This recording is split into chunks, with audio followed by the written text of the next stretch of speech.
이번에는 저희가 네팔로 출정을 하기로 했어요.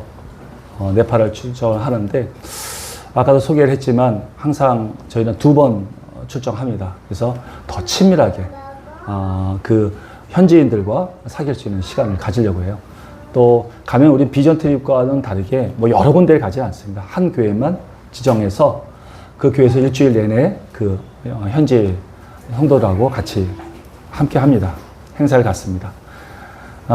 이번에 지원하는 곳은 문찬식 선교사님과 그 사모님, 그리고 경주식 선교사님과 그 사모님, 이 두 가정에서 섬기고 있는 포카라 지역에 있는 블레싱 교회입니다. 축복교회죠.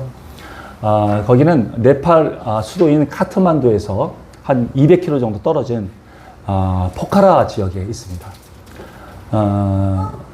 저 가는 길이 한 200km지만 가는 길은 비행기로 가면 한 30분이면 가요. 가는데 길이 좀 험해서 200km지만 길이 험해갖고 7시간 걸립니다. 버스는 7시간을 타고 가야 됩니다. 그래서 좀 한참 이렇게 가는데 아마 낮에 가면 굉장히 볼거리는 많을 것 같아요. 산악지방 아주 멋있잖아요. 그래서 그 포카라 지역은 관광으로 산악관광으로 유명한 곳입니다. 모든 산악인들이 그곳에 가요. 뭐 에베레스트 산을 등반하거나 그럴 때 거기에서 모여서 출발을 하죠. 많은 사람들이 관광을 해서 오는 곳이지만 그 현지인들은 굉장히 어렵습니다. 힘들고 어려운 상황 가운데 있어요. 거기에 있는 교회인데, 블레싱 교회인데, 성도들이, 성인들은 한 20명 정도 있고, 아이들은 한 3, 40명 정도 있습니다. 근데 그곳에서 우리하고 연결이 되어서 우리에게 지원을 요청하셨어요. 그래서 저희가 기도하고 준비하는 가운데 그것을 지원하기로 결정했습니다. 그래서 이제 토요 모임을 준비하고, 그리고 이제 또 말씀과 기도를 무장하고, 또 우리가 준비를 충분히 해서 효과적인 사역을 할 수 있도록 우리가 만반의 준비를 다 하고 있습니다.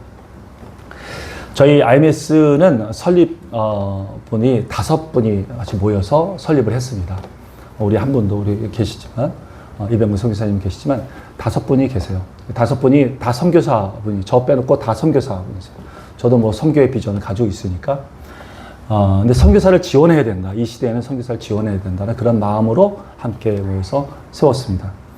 교단은 다 달라요. 전부 다 달라요. 합동 측도 있고, 장로교 합동도 있고, 통합도 있고, 또 개혁도 있고, 또 순복음도 있습니다. 다 다른데, 분명히 말씀드린 정통이고, 그리고, 더 안전한 곳이니까, 그건 믿으셔도 됩니다. 그리고 진리를 벗어나는 것, 이런 것은 우리가 허용하지 않습니다. 뭐, WCC라든가, 뭐, 종교통합 이런 건 우리 완전히 배척하고 있고, 또 뭐, 동성애나 뭐, 이 비성경적인 이런 것들은 저희가 완전히, 타협의 대상이 아닙니다. 저희는 오직 성경 말씀으로만, 진리로만 우리가 나가고 있고, 우리 단체를 후원하는 것도 다 전부 다 정통적인 교단입니다. 합동측 같은 데서 다 후원하고 있습니다. 그러니까 여러분도 안전하다라는 것을 먼저 신뢰해 주시고 함께 하시면 좋겠습니다. 네팔 포카라에 있는 주변에 있는 그곳은 그 교회, 블레싱 교회 주변은 참 많이 열악합니다. 그래서 거기에 있는 아이들도 많이 있고 한데, 교육 환경이 너무 안 좋아요. 산악지방이니까. 굉장히 학교 가는 것도 힘들고 어렵습니다. 그러니까 방과후에는 더더욱이나 아이들을 케어하는 그런 경우가 없어요. 그래서 그 교회를 세워서 이 선교사님들은 그 교회에 방과후반을 좀 잘 만들어서 아이들이 언제나 이 교회에 쉽게 올 수 있도록 하고자 합니다. 그래서 좋은 프로그램을, 교육적인 프로그램을 만들어서 교회에 쉽게 다가오게 만들고 그 아이들을 복음으로 좀 잘 가르쳐줘서 정말 차세대에 네팔의 크리스찬 리더로 세우고자 하는 그런 비전이 있으세요. 그래서 우리가 그것을 충분히 좀 도와줄 수 있기를 바랍니다. 이번에도 우리가 그곳에 가면은 우리가 했던 것처럼 또 성경 말씀으로 그들을 양육할 거고요. 그 다음에 뭐 여러 가지 뭐 공예나 미술이나 스포츠나 또 여러 가지 음식 잘하면 또 음식으로 할 수 있고요. 자기가 가지고 있는 거 아무거나 우리가 다 또 이렇게 도와드려요. 잘 펼칠 수 있도록. 그래서 또 달란트 잔치도 할 거고, 세족식도 할 거고요. 성경 퀴즈 대회도 할 겁니다. 뭐 이런 여러 가지를 준비해서 그 지역에 맞는 것을 우리가 다시 세팅을 해야 돼요. 해서 잘 준비해서 그곳에 갈 겁니다. 그래서 그곳에 계신 우리 현지인 성도분들이 신앙적으로 잘 성장하고 잘 예수님을 잘 만나고 정착할 수 있도록 도와줄 겁니다. 여러분, 지금 이 교회는 우리가 교회를 생각할 때 더 이상 자신이 속해 있는 교회만 생각할 때는 아닙니다. 이런 미시적인 관점에서 교회를 바라봐서는 안 될 것이라고 생각돼요. 좀 전 세계에 있는 교회가 다 주님의 몸된 교회고 내 교회라는 그런 거시적인 관점으로 바라볼 수 있어야 한다고 생각합니다. 불과 30여 년 전만 해도 몽골에 들어가려면 한 열흘이 넘게 들었어요. 시간이 그렇게 걸렸습니다. 그래서 그냥 뭐 중국을 통해서 이렇게 어렵게 들어갔어요. 근데 지금은 아시다시피 3시간 반이면 몽골 들어갑니다. 그러니까 전 세계에 있는 선교지가 그냥 하루 1일 생활권이에요. 그러니까 어디든지 다 하루면 거의 다 들어갑니다. 그러다 보니까 이제 이 전 세계에 있는 교회가 다 지구촌 교회가 되었어요. 한 가족이 되었어요. 그래서 어디든지 우리는 가서 도와줄 수 있고 어떤 하나님의 시키신 일들을 할 수가 있는 것이죠. 그러니까 이러한 때 우리가 더 이상은 군중처럼 예배드리고 군중처럼 신앙생활하는 그런 신앙생활에서는 벗어나야 된다라고 말씀을 드리고 싶습니다. 대형교회에 그런 예배를 드리고 신앙생활 하시는 분들이 많이 계세요. 그러니까 뭐 예배 보러 간다 이렇게 얘기하죠. 말할 때. 정말 예배 보러 가는 겁니다. 예배만 드리고 그냥 나와요. 실제 교회의 비밀은 이 성도의 교제입니다. 교제가 이거 한 마음이 되는 것이 대단히 중요한 건데 그러지 못해요. 근데 이번에 코로나 사태로 해서 더욱 그것이 선명해졌어요. 그냥 화면에서 예배를 드리는 게 이게 자기가 신앙생활을 하고 있다라고 생각을 하고 있습니다. 절대 그건 신앙생활이 아니에요. 예배를 그냥 보는 것이지. 성도들의 교제가 일어나야 되고 유기적인 공동체가 되어야 돼요. 그래서 이 코로나 이후에 정말 셀교회, 작은 교회가 더 중요하구나. 유기적으로 뭉쳐서 한 비전을 향해서 함께 움직일 수 있는 그런 교회가 건강한 교회라는 것을 이제 알게 된 것이죠. 그런 교회들이 진정한 교회고 또 선교 단체라고 저는 믿습니다. 한 비전을 향해서 함께 나가는 그런 공동체. 여러분, 지금도 수많은 선교사들이 계속해서 파송되고 있어요. 많은 교회에서 선교사를 파송하고 있고요. 그리고 또 선교단체에서도 계속 파송하고 있습니다. 그런데 그 중에서는 지원을 잘 받는 선교사들도 있어요. 좀 큰 교회에서 지원받고. 그러면 그분들은 넉넉해요. 지원을 잘 받습니다. 그러니까 자녀들도 막 유학도 보내고 그럽니다. 그리고 또 어떤 선교적인 어떤 열매들도 많이 얻어요. 많이 냅니다. 그러니까 그런 분들은 우리가 뭐 관심이 없어요. 잘하고 계시니까. 근데 지원을 못 받는 그런 선교사님들 참 많습니다. 선교단체에서 파송을 했는데 선교단체는 돈이 그렇게 많이 없습니다. 그러다 보니까 자비랑으로 자기의 모든 재산들을 다 정리해서 선교지를 가요. 가서 이제 거기서 정착을 하려고 준비하죠. 근데 처음부터 사역하는 게 아닙니다. 처음에는 가서 언어 연수를 해야 돼요. 말씀을 그 현지 언어로 설교를 할 수 있으려면 벌써 3, 4년 그 이상 막 걸립니다. 그동안 사역을 못 해요. 그러니까 그 언어 연수하고 언어 교육을 받고 또 관계 형성을 다 합니다. 그때 자신이 가지고 있던 재정들 거의 다 써요. 그리고 이제 좀 준비하려고 그러면 그때 후원들이 이제 서서히 멈추기 시작해요. 그러니까 어려워집니다. 선교사들이 어려워요. 그래서 막상 힘있게 좀 나가려면 동역자들도 없고 힘든 상태에서 뻗어나가지 못하는 분들이 참 많습니다. 근데 그분도 분명히 하나님의 말씀을 받고 온 사람들이에요. 하나님의 말씀입니다. 우린 중요한 게 사람이 아니라 하나님의 말씀이 이 땅 가운데 이루어졌느냐 안 이루어졌느냐가 가장 중요하잖아요. 근데 그 말씀이 지금 안 이루어지고 있단 말이죠. 그러니까 하나님께서는 더 이상은 그런 선교사에 대해서 방치하는 걸 원치 않으세요. 왜냐하면 이제 열방이 하나가 됐거든요. 그러니까 충분히 도와줄 수 있는 상태가 된 것입니다. 그래서 이제 이런 상태에서 어려운 상태에서 계속 선교사들은 또 파송하고 또 나갑니다. 대단히 중요하고 좋은 일이에요.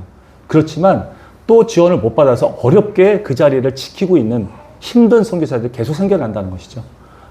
이런 것을 우리가 이제는 좀 돌아보고 하나님 마음을 좀 우리가 읽을 때가 되지 않았느냐 이렇게 생각을 합니다.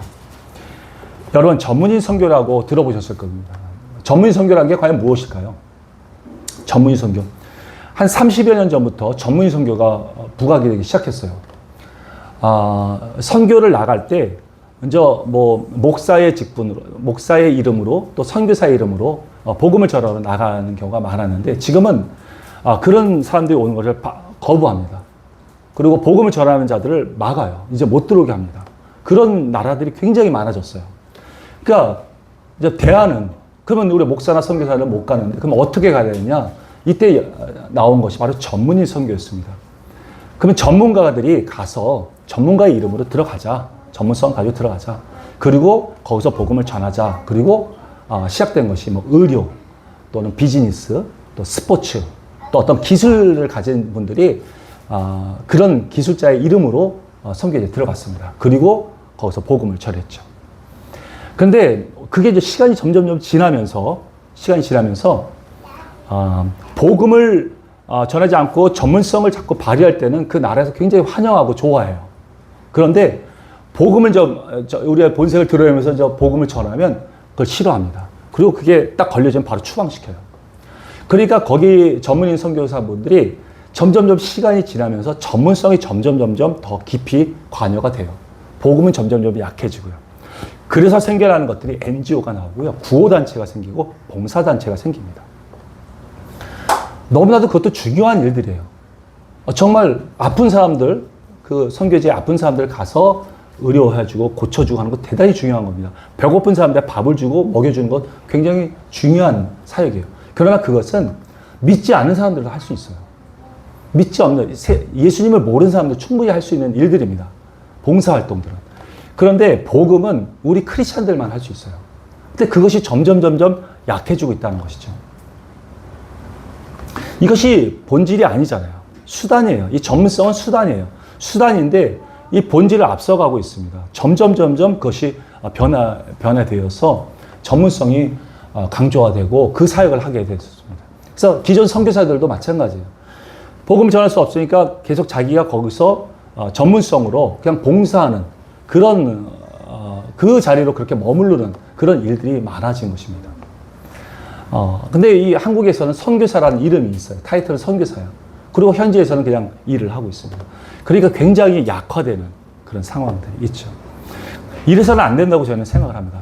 복음은 순수한 복음을 전해야 된다고 생각해요. 그것이 우리 선교사의 직무라고 저희는 생각하고 있어서 이렇게 순수하게 복음을 전하는 그런 선교사분들을 저희는 지원하는 것이 우리의 목적입니다. 그리고 그분들에게 부흥을 도와줄 수 있는 그런 헬퍼 역할을 하는 것이 우리의 목적입니다. 그렇다면 우리 IMS에서 지향하고 있는 전문인 선교라는 것은 무엇일까요? 우리 IMS에서 지향하는 이 전문인 선교라는 것은 여러분, 이 전문성이라는 것은 우리가 살고 있는 모든 영역을 말합니다. 모든 생활 영역을 말해요. 삶의 영역을 말합니다. 정치, 경제, 또 가정, 교육, 그리고 기술, 예술, 또 스포츠, 건강, 모든 것들이 우리 살고 있는 모든 영역이 다 문화입니다. 이 문화예요. 이것이 전부 전문성이에요. 전문성으로 비춰지는 것입니다. 이것이 이 문화 영역에 있는 이 문화 영역의 전문성이라는 것이 선교지보다 생활 수준이 높아지거나 또 그 기량이 뛰어나다면 그것은 그 선교지의 전문성으로 비춰집니다. 그래서 대부분 선진국에서 후진국으로 문화가 흘러갑니다. 이렇게 흘러갈 때 우리는 복음도 함께 들어가게 하는 것이죠. 예를 들어서 한국에서 이제 컴퓨터라고 한다면 저는 컴퓨터를 잘 못해요. 아마 한국 수준으로 보면 한 20%밖에 안 됩니다. 20% 정도밖에 안 돼요. 엑셀이나 치고 한글에 좀 인터넷이랑 좀 하는 그 정도 수준이에요. 근데 이게 선교지로 가면 이게 한 70%, 80%의 기량을 발휘할 수가 있습니다. 왜냐하면 제가 잘해서가 아니라 문화 수준이 높기 때문에 그래요. 우리의 문화 수준이 높기 때문에 그들에게는 다 전문성으로 비춰지는 것입니다. 그러니까 우리가 가지고 있는 어떤 음식이나 또 미용이라든가 건강, 미술, 어떤 교육 분야 이런 모든 것을 자기가 가지고 있으면 그 나라에 가서 그게 전문성으로 비춰진다는 것이에요. 다만 그들에게 그 영향을 줄 때 이 전문성에 복음이 장착이 돼야 됩니다. 근데 이게 장착이 안 되고 그 전문성만 전해주려고 하는 거 이것이 굉장히 문제가 되는 것이죠. 우리 IMS가 지향하는 것은 바로 이런 것이에요. 전문성에 하나님의 말씀과 하나님의 성경적인 원리 원칙을 장착해서 그들에게 전문성을 전하겠다라는 것이 우리의 목표인 것입니다. 그래서 전문성에는 반드시 성경적인 원리 원칙이 들어가야 됩니다. 우리는 고도의 전문인들이 아니에요. 여기 박사들 이렇게 많거나 그러지 않습니다. 고도의 전문인 강사들이 아니에요. 전문이나 선교사는 제가 말씀드린 것처럼 전문성을 사용해서 그 복음이 들어가게 만들고 하나님을 만나게 할 거예요. 그리고 하나님을 만나서 그들이 그 점을 통해서 비전을 발견하게 할 겁니다. 그 복음을 발견했는데 비전을 발견하지 못하면 안 돼요. 우리는 비전을 발견할 수 있도록 하는 비저너리입니다.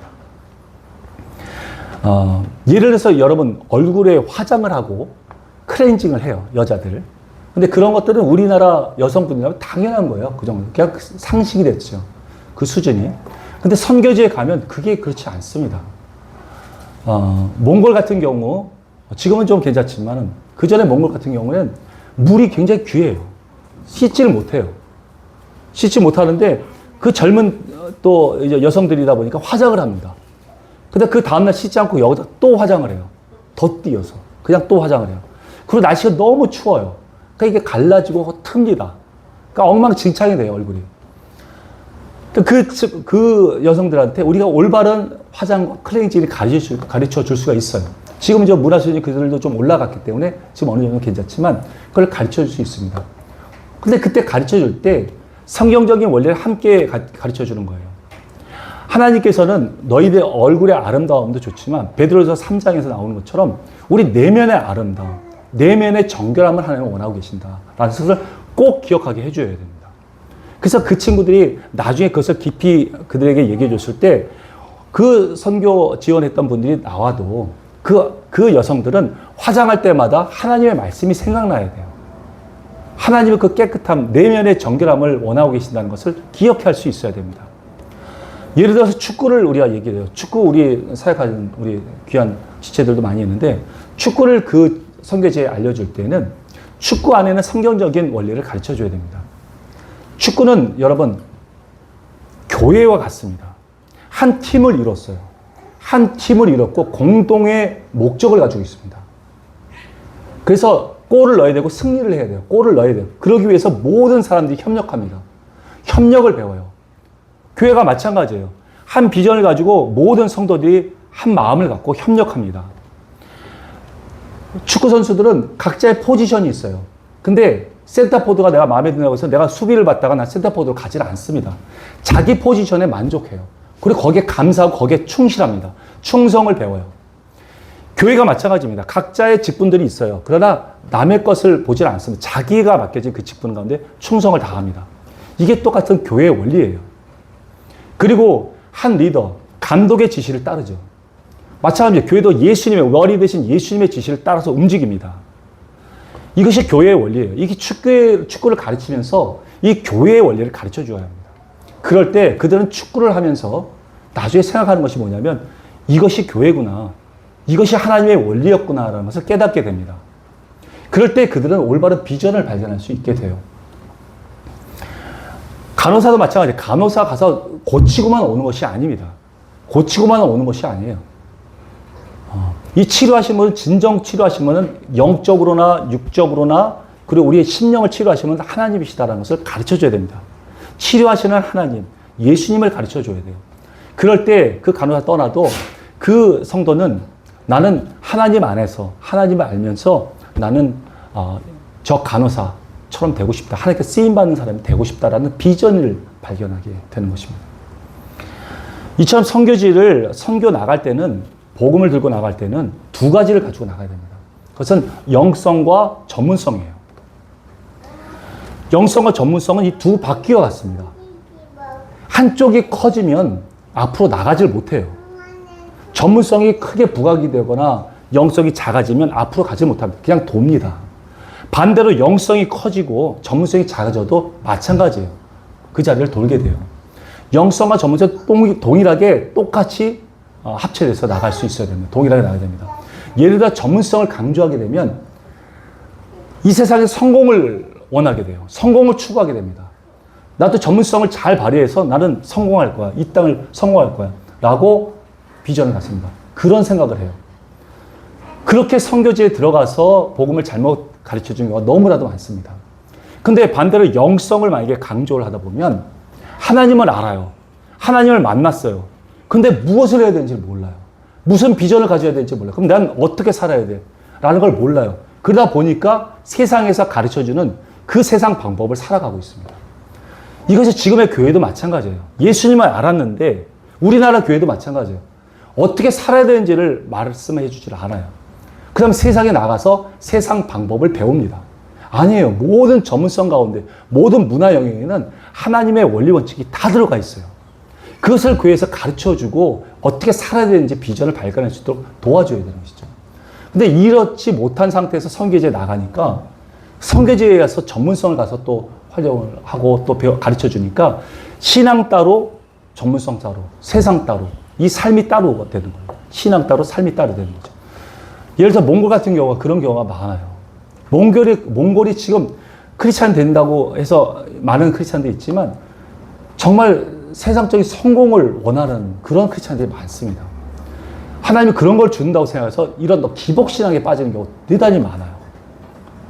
그러니까 우리는 선교제에 나갈 때 하나님의 비전을 발견할 수 있도록 도와주는 일들을 감당할 수 있어야 됩니다. 우리가 전문성을 가르치려면 끝이 없습니다. 정말 우리가 대학 교수도 아니에요. 정말 대학 교수쯤 돼야지 우리가 가서 전문성을 가지고 그 친구들을 정말 전문인으로 만들 수 있겠죠. 그런데 그 대학 교수가 그렇게 선교제 가서 평생 그렇게 그 선교제에서 있겠습니까? 아니죠. 우리는 그것이 목적이 아닙니다. 우리가 이 전문성을 보고 아까도 말씀드렸지만 하나님을 만나게 해야 됩니다. 그리고 비전을 갖게 만들어야 되는 것이죠. 그 이후에는 하나님께서 그를 책임져 주십니다. 믿으십니까? 네. 하나님께서 그분의 아버지가 되셨잖아요, 이제는. 그러니까 아버지가 길러주세요. 우리가 기르려고 하지 마세요. 우리는 그들에게 비전의 씨를 심어주면 됩니다. 그러면 하나님께서 길러주세요. 누구 아주 좋은 사람 만나게 해줄 거고요. 좋은 길을 열어주실 거예요. 그래서 그를 길러줘서 그 비전을 이루게 하실 겁니다. 하나님께서 하십니다. 그러니까 우리는 그렇게 삶에 있어서 뺏기면 안 돼요. 우리 삶의 사람들을 뺏깁니다. 이 세상에 뺏겨요. 신앙을 가진 사람을 뺏겨요. 이제는 그렇게 하지 않고 모든 삶의 영역에 하나님의 원리 원칙, 성경적인 원리 원칙이 다 들어가게 해서 하나님께서 전 문화 영역, 우리의 삶의 모든 영역을 통치하고 다스릴 수 있도록 우리는 해야 합니다. 믿으십니까? 네. 우리 IMS는 돈으로 지원하는 단체가 아닙니다. 그것은 재정적인 어떤 달란트를 받은 분들이 계세요. 그런 분들이 가서 집도 져주고 땅도 사줍니다. 교회도 져줘요. 참 훌륭한 일들을 하세요. 그러니까 그런 분들한테 우리는 맡기면 됩니다. 근데 우리는 그런 돈으로 지원하는 단체는 아닙니다. 다만 우리는 교회가, 선교지가 부흥되는 것이 사람이 가장 먼저 생겨야 된다고 생각합니다. 사람이 먼저 하나님을 경외하는 사람들이 계속 일어나기를 원한다고 생각해요. 그것이 진정한 부흥이라고 생각합니다. 아멘. 그래서 그 사람들, 사람을 세우기를 원하고 있고 그런 부흥을 원하는 그런 선교사분들을 우리는 가서 지원할 겁니다. 그리고 충분히 사람들이 많이 늘어나면 하나님께서, 아버지 되신 하나님께서 교회에 지어주실 겁니다. 믿으십니까? 아멘. 우리는 그곳에 가서 선교사님들과 어떠한 상금을 나누지 않습니다. 우리는 철저하게 그 선교사님 말씀 밑으로 들어갑니다. 우리는 헬퍼예요. 그분이 받은 그 말씀 밑으로 들어갈 겁니다. 그러니까 우리는 주장하지 않습니다. 상급도 나누지 않아요. 우리의 열매는 오직 하나님께서만 기억해 주시면 됩니다. 믿으십니까? 아멘. 우리가 만약에 어떤 상급을 나누려고 하고 열매를 우리가 어떤 열매를 바란다고 한다면 그때부터 개입이 들어갑니다. 선교사님에게 개입을 하고 주장하게 돼요. 요구하게 되죠. 여러분, 그러면 사역이 안 이루어집니다. 하나님 말씀 리더는 한 분이 돼야 돼요. 그리고 우리는 철저하게 밑으로 들어가서 헬퍼 옆으로만 집중할 것입니다. 여러분, 우리나라에 교회가 참 많습니다. 그걸 아십니까? 하나님의 큰 은혜를 받았어요. 우리나라 교회 진짜 많습니다. 누구 말대로 진짜 비행기 타고 밤에 내려오면 공동묘지 같대요. 한 수원 십자가밖에 없어요. 빨간 십자가. 그거 아주 비양된 것 같은 얘기예요. 교회가 이렇게 많은데 왜 변화되지 않느냐. 그러니까 마음이 아파요. 정말 숫집 많은 것보다 낫지만 그래도 변화되는 교회가 되어야 되는데 그러지 못한 교회가 많다 보니까 마음이 아픕니다. 교회 일꾼들은 여러분 엄청 많습니다. 교회에서 충성할 사람들 참 많아요. 근데 교회 리더분들은, 교회 이제 목사님들은 리더가 일꾼이 없다라고 얘기하십니다. 아니에요. 일꾼이 많습니다. 교회 일꾼 참 많아요. 일하려고 준비한 사람 많습니다. 그런데 기존에 있는 다 성장하신 성도분들이 내려놓질 않아요. 그냥 그 자리 계속 가지고 있어요. 아주 죽을 때까지 자기가 그냥 하나님 앞에 돌아갈 때까지 찬양 봉사 계속해요. 그리고 그냥 교사 계속합니다. 안 내려놔요. 끝까지 있어요. 그러니까 이제 차고 올라올 사람들이 일할 데가 없는 거예요. 여러분, 엄밀히 말해서 성장하신 분들, 신앙적으로 성장하신 분들은 예수님한테 시집을 가셔야 됩니다. 더 이상 교회는 성장할 때까지 돌봐줍니다. 순종도 가르쳐주고요. 예수님이 누구신지를 가르쳐줘요. 그래서 봉사를 해서 점점 하나님 앞에 순종하는 것을 다 배워줍니다. 그렇게 성장하게 도와주는 게 교회예요. 근데 다 성장했으면 예수님을 인격적으로 만나야 돼요. 만나고 예수님께서 직접 비전을 주시고 사명을 주신 걸 받아야 됩니다. 그것을 안 받으면 다 큰 처녀가 결혼하고 집에 있는 거 똑같아요. 여러분, 시집 가야 돼요.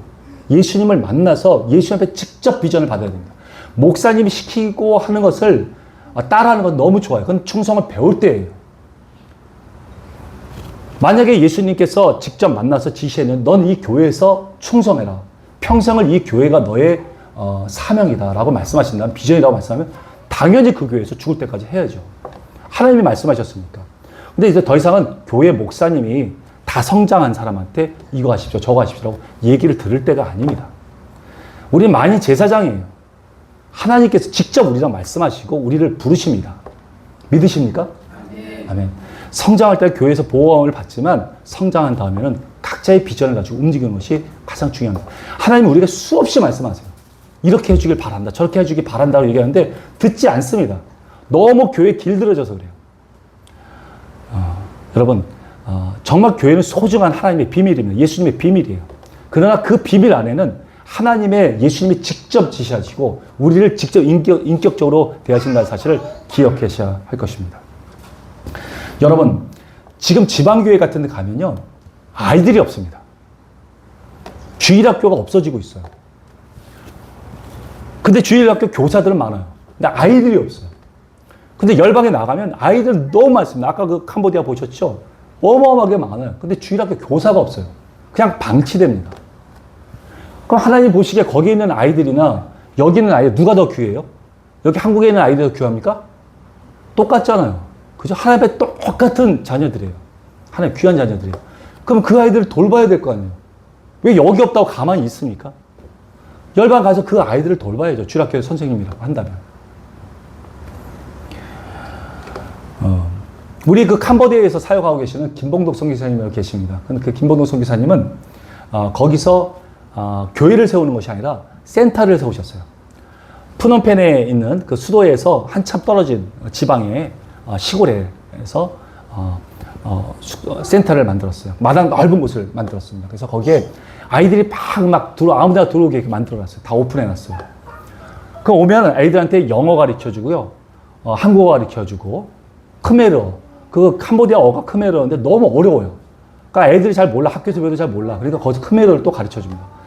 그리고 컴퓨터 가르쳐주고, 미술 가르쳐주고, 음악 가르쳐주고. 그냥 아이들 다 가르쳐줘요. 그러니까 거기 동네에 있는 그 엄마들이 너무 좋아해요, 부모들이. 그러니까 그냥 가라고 해요. 그리고 거기에 교재가 전부 다 성경이에요. 성경으로 교재를 합니다. 그러니까 아이들이 점점 성경을 알게 되죠. 거기서 전략이 있어요. 그냥 계속 있진 않아요. 한 10명 정도를 추려서 제자화시킵니다. CDP 사역이라고 해서 아이들 제자화시키는 사역이에요. 근데 이제 제자화를 초등학교 때 딱 받습니다. 한 10명. 걔네들한테 3만 원씩 후원을 해줘요. 장학금을 줘요. 그러면 그들에게 복음을 전합니다. 그걸 복음을 애우게 만들고 막 그래요.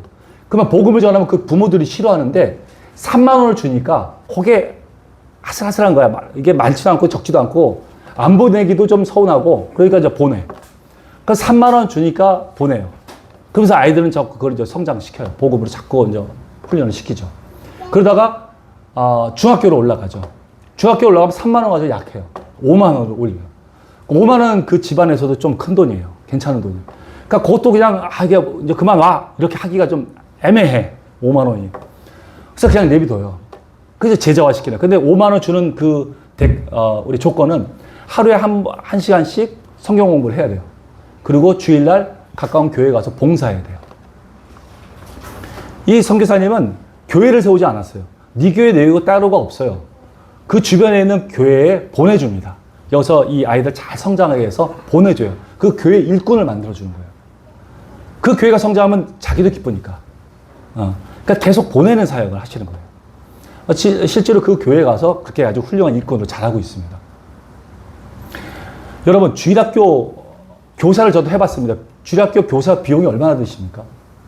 아이들, 저도 한 10명 뭐 데리고 한번 해봤었는데, 주일학교 교사면 애들 간식 사주고요. 사주죠. 학용품 사줘요. 지금은 그런지 잘 모르겠어요. 학용품 사주고 간식 사주고, 또 나와서 또 맛있는 거 사줘야 돼요. 5만 원 더 들어요. 더 훨씬 많이 듭니다. 근데도 기쁨으로 써요. 근데 그 재정이 3만 원, 5만 원이 이 캄보디아 그 아이들한테 주면 한 푸도 빠짐없이 다 그대로 갑니다. 보통 구호단체나 봉사단체를 통해서 가면 3만 원 하면 1만 원 가는 거 아시죠? 그 직원들 뭐 광고비, 직원들 월급 다 줘야 되니까 1만 원밖에 안 나가는데 여기는 그냥 오로지 다 들어가요. 3만 원 그대로 갑니다. 5만 원 그대로 들어가요. 그러니까 이렇게 좀 우리가 좀 열방을 우리가 가까운 내 가까운 교회다, 내 형제라고 생각하면 참 일이 쉽습니다. 사역이 쉬워요. 거기는 이슬람들도 포교를 하고 있어요. 캄보디아. 거기는 복음률이 1%밖에 안 돼요. 그냥 불교 막 있다 보니까 복음 전하기가 싫어요. 근데 이슬람은 어떻게 하냐면 정육점을 지어줘요.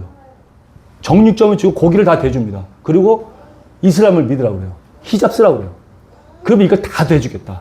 그럽니다. 그러니까 그 딜을 받아요. 그래가지고 이슬람교가 되는 겁니다. 그리고 거기 이제 그 캄보디아 그 큰 대로드 같은 데 가면 그냥 주변에 정육점들이 그냥 쭉 있어요. 아주 그 길에. 그게 다 정육점이에요. 근데 다 히잡 쓰고 있어요. 전부 다 히잡 쓰고 있어요. 그러니까 다 공짜로 준 거예요. 고기도 다 대주고 장소 다 마련해 줍니다. 이렇게 지금 이슬람이 아주 공격적으로 지금 포교를 하고 있는데 우리 크리스천들 지금 뭐 하고 있는지 모르겠어요. 우리나라에서 그냥 이 교회 안에서만 그냥 머물러 있어요. 대형 교회 같은 경우에. 점심을 먹는데 너무 비싸게 먹어. 우리가 다 헌금한 걸 가지고 그냥 한 3,000원, 원가 3,000원 되는 걸 막 잘 먹더라고요. 난 그게 너무 마음이 아팠어요. 야, 이런 거 조금만 절약하면 선교지에 가서 정말 영혼들을 구할 텐데 너무 마음이 아프더라고요. 그래서 참 우리가 지금 해야 할 일이 얼마나 많다는 거, 이걸 우리가 좀 하나님께서는 우리에게 말씀해 주고 계시고 싶은 것 같아요.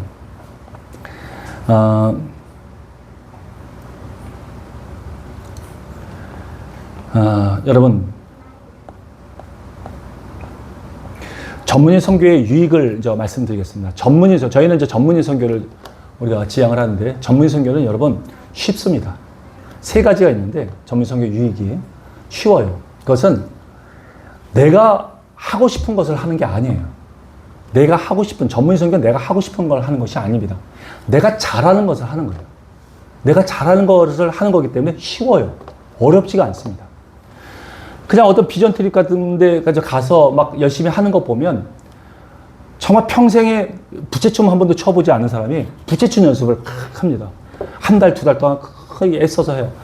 아니, 몸치예요, 몸치. 몸치인데 그걸 연습을 하고, 뭐 뮤지컬 한다고 막 춤을 추고 율동을 해요. 근데 그런 재능이 있는 사람이라면 잘하죠. 한두 달만 해도. 근데 재능이 없어. 몸치인데 그걸 그냥 한두 달 연습을 해요.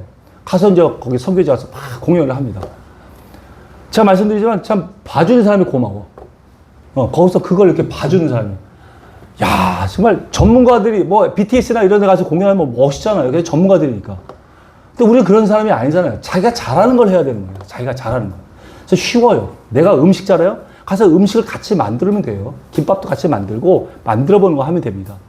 음악 잘하면 음악 같이 해주면 돼요. 같이 가르쳐 주면서 노래하게, 찬양하게 만들면 됩니다. 미술도 같이 그리면 됩니다.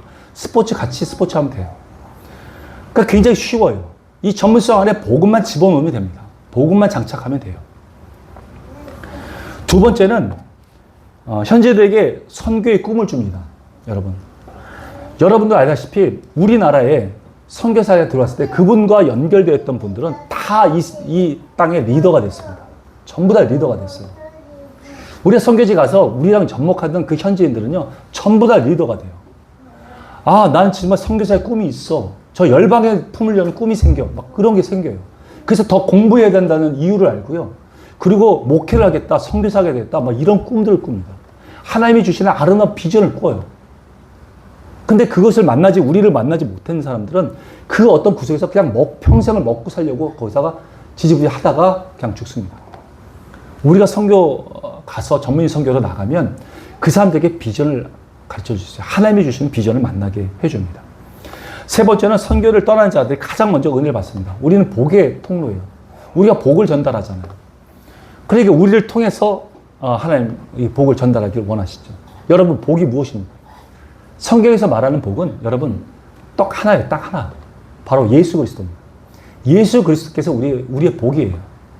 그 예수 그리스도를 표현할 방법이 없으니까 구약에서는 뭐 돈이다, 재물이다, 아내가 여러 명이다, 첩이다, 권력이다, 이런 걸 다 표현해서 나열해서 표현했지만 신약에 와서는 예수님이 복이에요. 예수님이 그 복의 근원입니다.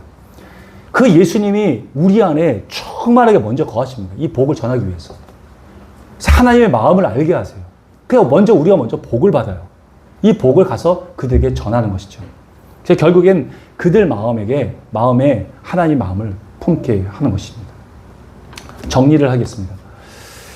저희 NGO, 이런 구호단체, 봉사단체, 이런 곳이 지금 많이 생겼어요. 이 전문성이라는 이 사역이 점점 변화돼서 이렇게 되고 말았습니다. 그러다 보니까 복음이 점점 약화되게 되었습니다. 물론 귀한 사역이에요. 굉장히 귀한 사역이지만 그것은 크리스찬이 아닌 사람들도 할 수 있다고 말씀을 드렸어요. 복음은 두 가지로 들어가 있다고 말씀드렸습니다. 그것은 영성과 전문성입니다. 영성과 전문성이지만 이 전문성에 하나님의 원리 원칙이 완전히 들어가야 된다. 어느 거 하나만 강조돼도 안 된다. 하나가 너무 미약해도 안 된다.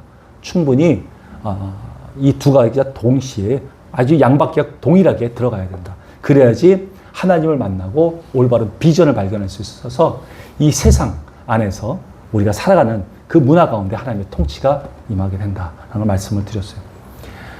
우리가 그래서 이 성경적인 원리를 통해서 예수님을 인격적으로 만나고 이 전문성을 통해서 하나님을 인격적으로 만나고 그리고 비전을 발견할 수 있도록 해야 합니다. 그러다 보니까 이거는 전문가들, 굉장히 뛰어난 전문가가 하는 것이 아니에요. 이건 초등학생도 할 수 있어요. 중학생, 고등학생도 할 수 있고 대학생도 할 수 있고요. 노인들도 할 수 있습니다. 누구든지 할 수 있어요. 가서 자기가 주는 그 전문성을 가지고 그들에게 비전을 심어주는 것입니다. 이것이 진정한 전문의 선교인 것입니다. 여러분, 비전의 말씀을 좀 소개를 하겠습니다. 저희는 비전의 말씀과 또 사명의 말씀과 또 우리 공동체에 주신 말씀에 참여하시는 모든 분에게 주신 말씀이 있습니다. 에베소서 4장 15절, 16절 말씀에 한번 같이 읽었으면 좋겠습니다. 같이 읽을게요. 시작. 오직 사랑 안에서 참된 것을 어제 그는 머리니 곧 그리스도라. 그에게서 온 몸이 각 마디를 통하여 도움을 받음으로 연결되고 그 몸을 자라게 하며 사랑 안에서 스스로 세우는. 아멘. 여러분, 지금 하나님의 말씀은 건강한 지체가 있다면 연약한 지체를 도와주라고 하시는 것입니다. 그래서 그 교회가, 몸된 교회가 바르게 세워질 수 있도록 너희는 도우라는 말씀이에요. 이 비전의 말씀은 우리 IMS에 주신 말씀이지만 이 말씀은 취하는 사람, 그 사람의 것입니다. 모두의 것입니다. 믿으십니까? 아멘. 이 말씀은 이 시대에 너무나도 절실히 필요해요.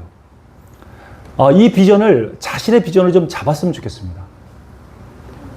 그래서 이 비전을 품고 내가 이 땅에 살고 있지만, 내 직장 생활을 하고 있지만, 사회 생활을 하고 있지만, 사업을 하고 있지만, 이렇게 좀 선교지를 도와주려는 하나님의 그 마음을 품고 그렇게 행동하는 이 비전을 가지고 있으면 하나님께 너무 기뻐할 거라고 저는 믿습니다. 여기가 이 IMS가 점점 커진다면 한 나라를 맡는 아마 헬퍼가 있을 겁니다. 나는 캄보디아를 맡을 거야. 그러면 캄보디아에 있는 선교사를 도울 거란다면 그분을 통해서 나갈 거예요. 우리 IMS 모든 사역자들이 그 헬퍼를 통해서 캄보디아를 지원하게 만들 것입니다. 러시아를 지원한다면 그분을 통해서 또 나갈 거예요. 한 나라를 맡은 헬퍼들이 있을 겁니다. 그 헬퍼들이 한 나라를 맡을 겁니다. 정말 그래서 전문의를 움직이는 분들이 그때마다 그 나라에 필요한 전문성을 가지고 연합돼서 가서 돕고 돌아오고, 또 이 나라에서 이것이 필요하다면 또 다시 연합돼서 갔다 돌아오고 하는 이런 일들이 계속해서 이루어지고, 우리의 삶은 또 그대로 그 삶을 해나가면서 얼마든지 할 수 있습니다. 또 다양한 또 선교사 후원 방법, 또 지원 방법이 또 나올 겁니다. 지금은 이런 식으로 지금 하고 있지만 여러 가지 방법들이 있을 거예요. 바로 저희는 지금 또 하나 가지고 있는 건 선교사 안식센터를 설 겁니다. 그건 돈이 좀 많이 들어요. 그래도 하나님이 주신 말씀이 있기 때문에 반드시 이룰 겁니다. 지금 선교사님들 자기가 모든 것을 다 털고 그냥 선교제 가서 선교하시고 이제 많이 지쳤어요. 그리고 이제 한 10년 만에 들어와서 안식하려고 들어왔는데 잘 데가 없어요. 숙소가 없어. 다 재산 다 정리했기 때문에 숙소가 없어요. 안식했다고 있다고 하지만 가면 돈 내야 됩니다. 그리고 한 달 있다가 또 나와야 돼요. 다른 사람도 해줘야 된다고 그래갖고 한 달 후에 나와야 돼요. 여러분 그렇게 하면 그게 무슨 안식센터입니까? 들어오면 1년 쉬셔야 될 거 아니에요. 그리고 오면 혼자 오십니까? 가족들 같이 올 거 아니에요. 그럼 나가서 또 돈 벌러 나가셔야 됩니까? 아니요. 생활비 드려야죠. 생활비 드리고 편히 쉴 수 있도록 해드려야 되잖아요. 난 그게 진정한 안식센터라고 생각해요. 그래서 그런 건 만들 겁니다. 만들어서 안식센터 한다면, 안식하러 오신다면 정말 그 가족분들하고 다 1년 동안 편히 쉴 수 있도록 모든 걸 제공할 수 있는 그런 안식센터를 만들 겁니다. 하나님께서 이룰 거라고 저는 믿습니다. 아멘. 여러분, 이 본문 말씀은 하나님, 우리 예수 그리스도는 우리의 머리십니다. 우리의 그 예수님의 지시를 받아서 우리를 움직여요. 우리가 팔이 없어도 살 수 있고요. 다리가 없어도 살 수 있어요. 근데 목이 잘려지면 살 수 없습니다. 그것처럼 우리는 예수님 없이는 살 수 없는 그런 존재예요. 아멘. 근데 예수님께서 우리에게 지시를 했어요. 말씀하세요. 뭐 움직여라. 라고 말씀하시는데 몸에 그것 따라 움직여야 되는데 움직이지 않고 있어. 여러분 그게 뭡니까? 그건 중풍병자예요. 여러분. 움직여지지 않는 거. 이 머리의 뜻대로 움직이지 않고 내 마음대로 움직여지는 거. 그건 중풍병자입니다. 환자입니다. 우리는 죽은 살이 돼서는 안 돼요. 굳은 살이 돼서는 안 됩니다. 굳은 살은 이 칼로 비워도 안 아파요. 죽었기 때문에 그래요. 그러니까 지금 얼마나 하나님께서 말씀하시고 예수님께서 말씀하시는데 움직이지 않는 사람이 얼마나 많습니까? 다 죽은 살입니다. 근데 여기 오신 분들은 나는 굉장히 건강하신 분이라고 믿어요. 아멘? 아멘. 왜 하나님께 오라고 하니까 바로 오셨잖아요. 대단하신 거예요, 정말. 너무나도 귀합니다. 이렇게 하나님께서 우리를 하나님의 몸으로 건강하게 움직일 수 있는 그런 존재를 만드셨고 그걸 바라고 계십니다. 이것이 유기적인 공동체입니다. 내가 내 몸을 도왔다고 해서 자랑할 것이 없어요. 열방의 그 네팔에 있는 지역을 가서 돕는다고 해서 자랑할 것이 없어요. 당연한 거예요, 여러분. 내가 여기 아프면 여기 만지는 게 당연한 거예요, 여러분. 이 자랑할 게 없습니다. 하나님의 몸으로서 당연한 것입니다. 우리 네팔에 가서 그들을 도울 거예요. 그리고 건강해질 수 있도록 그 열악한 환경 가운데 건강한 교회가 될 수 있도록 도와줄 겁니다. 그래서 잘 성장할 수 있도록 우리 만들어 줄 것입니다. 우리의 핵심 가치를 말씀드리겠습니다. 우리의 핵심 가치는 사랑과 섬김과 연합이에요.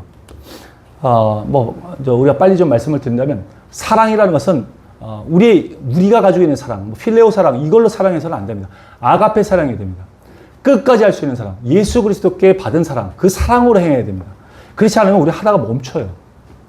그러나 예수님은 끝까지 사랑했어요. 그 모든 멸시를 받고 모멸을 받으시면서도 우리를 끝까지 사랑하셔서 그 완수하셨습니다.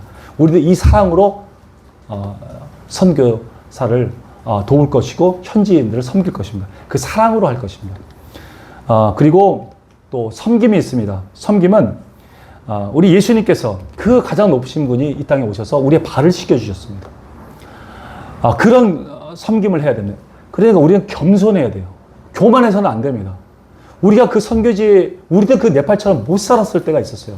정말 이디오피아보다도 더 못 살았잖아요. 우리가 전쟁 때. 그죠? 에디오피아에서 와서 우리를 도와줬어요. 전쟁을.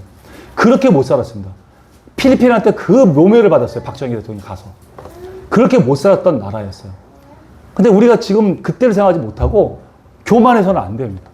하나님의 은혜로 이렇게 잘생겼다는 걸 알고 그 겸손함으로 그 네팔을 가서 섬겨야 되는 것이죠. 그래서 섬김으로 그들을 섬길 겁니다. 세 번째는 연합이에요. 연합은 우리 하나님께서는 세 분의 신격을 가진 세 분이셨어요. 각각 다른 신격을 가진 세 분인데 너무 사랑해서 하나가 되셨어요. 그리고 우리도 각각의 다른 인격체를 만들어 놓고 사랑해서 하나가 되라고 말씀하십니다. 이 연합되라고 하세요. 그리고 하나님 안에 들어오라고 말씀하십니다. 이것이 우리의 창조의 비밀의 목적이에요. 연합되게 하시려고. 근데 우리는 무엇으로 연합합니까? 사랑으로, 하나님 아가페 사랑으로 연합할 수 있어요. 그리고 섬김으로 연합할 수 있습니다.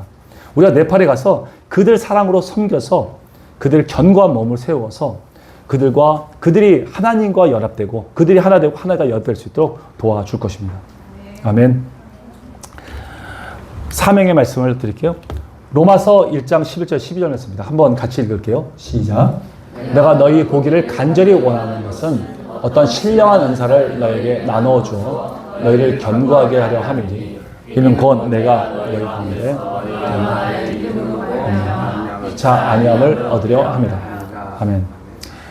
로마에 있는 교회는 우리 바울이 세운 교회는 아닙니다. 이 말씀을 쓴 것은 3차 전도 여행 때 고린도에서 바울이 쓴 편지예요. 근데 이 구절을 통해서 바울은 네 가지를 우리에게 말씀하고 있습니다. 전하고 싶은 내용이 있어요.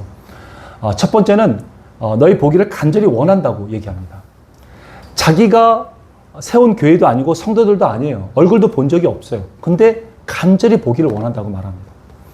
이것은 아까도 말씀드렸지만 하나님의 사랑으로 그들을 바라볼 때는 간절히 원하게 됩니다. 내 사랑으로, 미약한 이 사랑으로 보려고 하면 바빠서 못 가. 이렇게 되지만 하나님의 관점으로, 예수님의 관점으로, 예수님의 사랑의 눈으로 바라보면 그들을 간절히 보기를 원해요. 가기를 원합니다. 그 사랑으로 우리는 가야 되는 것이죠. 두 번째는 신령한 은사를 나눠준다고 말합니다. 신령한 은사가 뭐가 있습니까? 하나님께서 뭐 예언의 은사도 있고, 뭐 치료의 은사, 뭐 여러 가지 섬김의 은사, 여러 가지 은사가 있잖아요. 그러니까 가장 중요한 것은 사랑의 은사입니다.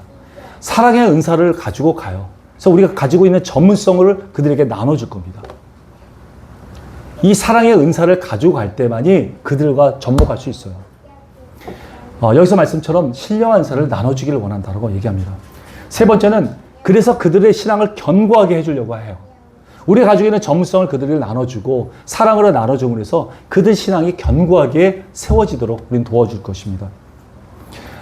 그래서 그들 혼자서도 예수님을 만나고 인격적으로 만나고 섬길 수 있는 그런 존재가 되도록 도와줄 것입니다. 네 번째는 그러면 어떻게 되냐? 피차 안위함을 얻는다라고 얘기합니다.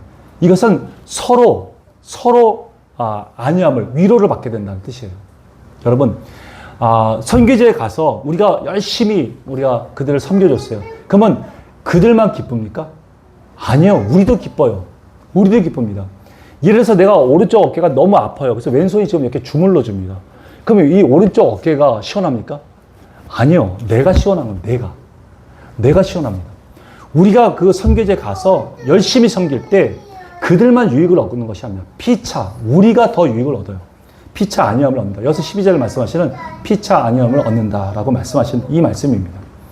우리 IMS는 이 말씀에 따라서 작은 은사들을 나눠줘서 그들을 섬길 거예요. 그리고 그들의 신앙을 견고하게 세워줄 것이고 피차 위로와 기쁨을 누리게 될 것입니다. 그러면 그렇게 주님의 뜻을 이루는 그런 지원단이 될 것입니다. 아멘. 끝으로 한 가지 말씀만 더 드리고 마치겠습니다. IMS에서 사역하고 동참하는 모든 분들에게 주시는 하나님의 말씀입니다. 이것은 출애굽기 34장 23절에서 24절 말씀입니다. 함께 읽겠습니다. 시작. 너희의 모든 남자는 매년 3번씩 주 여호와 이스라엘 하나님 앞에 보일지어다. 내가 이방 나라들을 내 앞에서 쫓아내고 네 지경을 넓히니 내가 매년 3번 하나님을 구할 때 아무도 내 땅을 탐내지 못하다. 아멘. 여러분, 그때 그 이스라엘 백성들은 1년에 3번씩 하나님을 만나러 갔어야 했습니다. 그것은 6월절이고 오순절이고 초막절이었어요. 그 절기 때마다 하나님을 만나러 가서 제사를 드리러 갔어야 했습니다. 근데 그때 남자들이 갈 때 그 집, 이제 남자들이 없어요. 그러면 그 집들을 누가 보호할까요? 정말 위험하잖아요. 그런데 그렇게 예배드려 갈 때, 제사드려 갈 때 하나님께서 말씀하셔요. 그들 땅을 지켜, 너희 땅을 내가 지켜주겠다. 너희 원수들의 공격을 다 물리쳐주겠다. 그리고 오히려 너희 지경을 넓혀주겠다고 말씀하십니다. 아멘.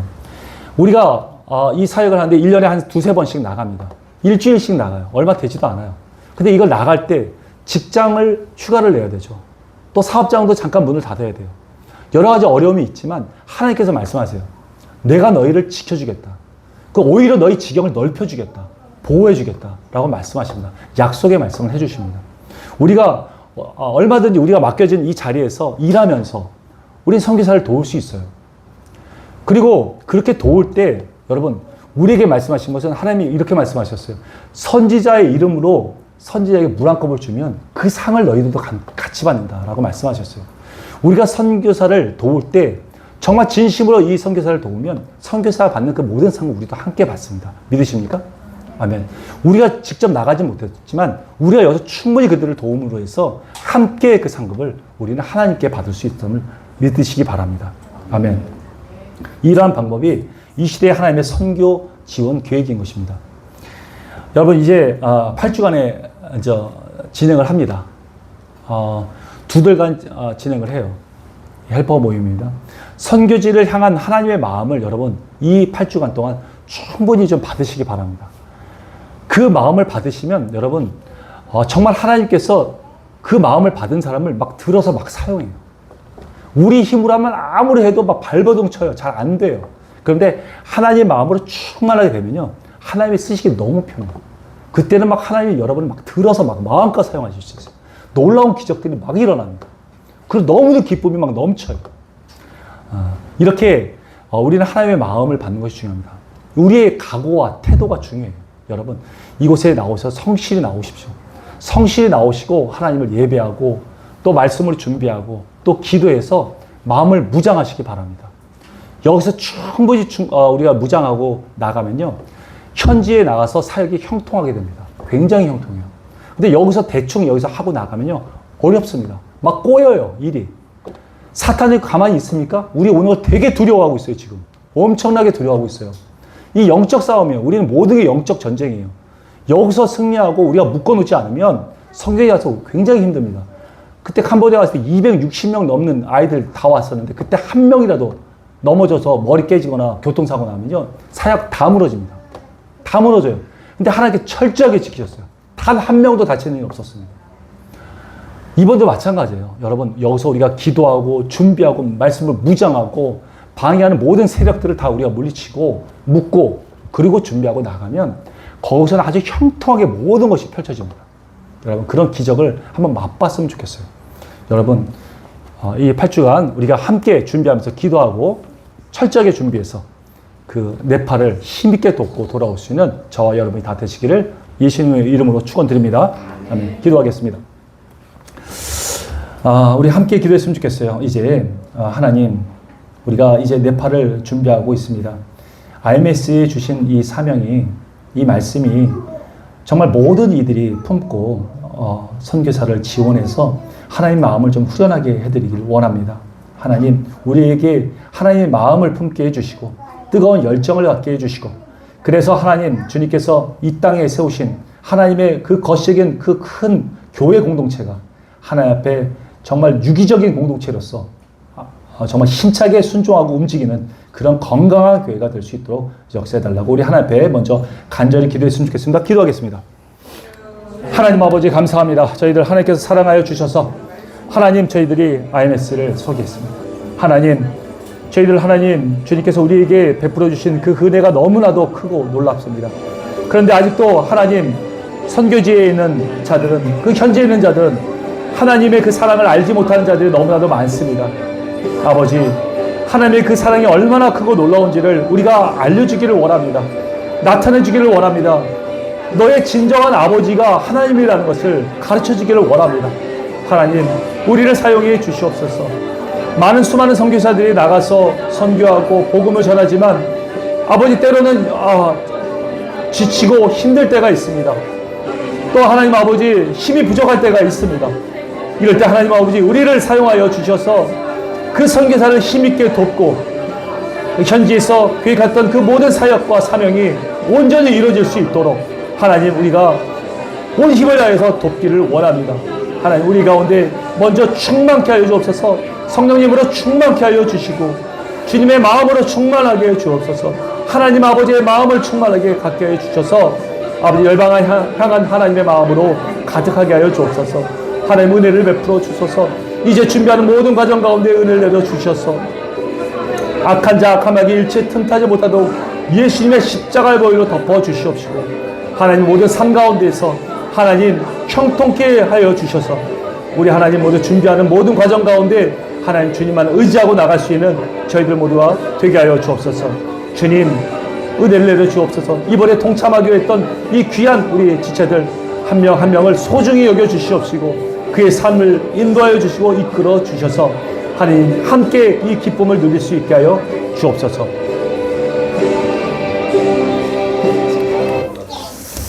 하나님 감사합니다. 저희들 사랑하여 주셔서 오늘 이 귀한 자리 허락해 주심을 감사합니다. 저희들 하나님 마음을 온전히 품고 이제 나아가길 원합니다. 8주간의 이 모든 훈련 가운데 하나님 함께하여 주시고 악한 자 악함에게 일체 틈타지 못하도록 예수님의 십자가별로 덮어 주옵소서.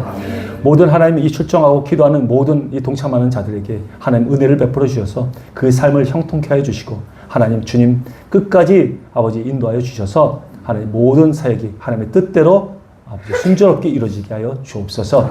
모든 것을 하나님께 올려드렸고 감사드리며 하나님 홀로 영광 받아 주옵소서. 감사드리고 예수님의 이름으로 기도 올려옵나이다. 아멘. 감사합니다. 우리 점심 먹겠습니다. 네, 할렐루야.